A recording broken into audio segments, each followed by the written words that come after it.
Членовите на црковниот одбор на манастирот Света Петка во Кучански дол во неделата го одржаа годишното собрание, на кое покрај редовните активности го искажа и незадоволството од наредбата на владиката Иларион за уништување на водичките кои не се осветени и не ги прифаќа црквата.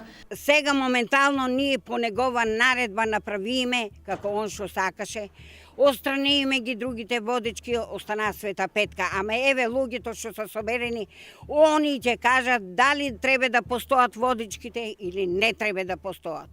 Светите водички постојат со децении и истите ги посетуваат голем број верници, велат членовите на црковниот одбор, кои не ја оправдуваат наредбата на владиката Иларион и апелираат светите водички кои постојат одамна да останат и да бидат празнувани од страна на народот. Аз сум 85-та година са. Од како сум се родил, доваѓаме водички, такви работи гледаме. Ама не се прават. Водата постои веков. Веков на тоа и старите се доваѓали, не ја. Јас сум 85 години. Овие води ги знам више 20 години. Моето детство го имам поминато тука, од секој се постоеле. Сега има некој недоразбирање за водичките, не ги признават.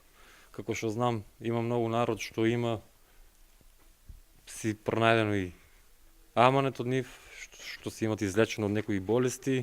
Вела дека ќе подготват записник и дека ќе го испратат на поглаварот на Македонската православна црква господин Стефан. На годишното собрание верниците имаат манастирски ручек за здравје, кој и овој пат не беше осветен од свештено лице од Македонската православна црква.